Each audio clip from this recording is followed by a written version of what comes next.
ta có được nó ta có được cái bà nhỏ mà cái bà nhỏ chỉ mà ấy chỉ mà đây mẹ chỉ tầm mà lo đi nó quan tình nhảy cho chỉ cái gì luôn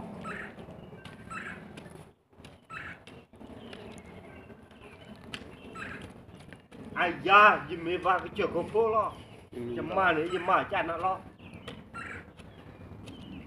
quản lo già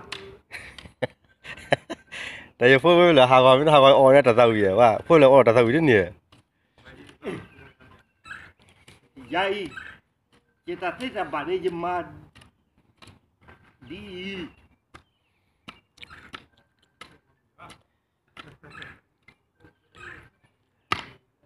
quả mấy thi quả tình nhá thì gửi thì lừa ó ta cá lừa ai lừa các bàนึกเพื่อนได้กี่รู้ว่าเพื่อนได้ได้อาชีพอะไรได้นั่นเนี่ยmẹ hay kì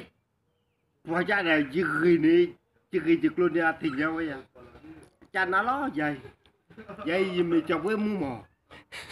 chỉ hết có lứa con mấy cái gì chứ mà là đi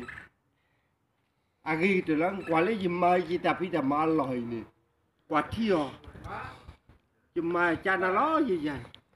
mà lên nọ gì mà lên ta tụi nó cho nó nọ gì thế à lên pli qua bu để cái trời hóa rồi cái trời mà cái trời hóa rồi mà à ghi luôn các đó bà tụi nó cho nó ra đi cái gì mà cho nó gì mà nhỏ bà cái chờ cổ phố bà cái nhỏ phố gì heo lên khu lưu quỷ rồi quả lấy gì ta phải làm mà lòi này gì mà đi mà chả nên nè khác cỡ vào đi dù bà kia lừa gì cho nên nó bỏ qua chỉ còn mà biết ha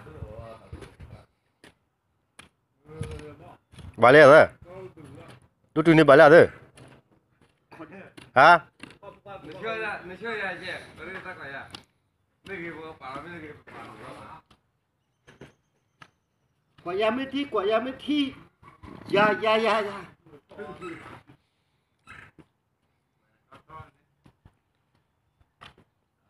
这样做了。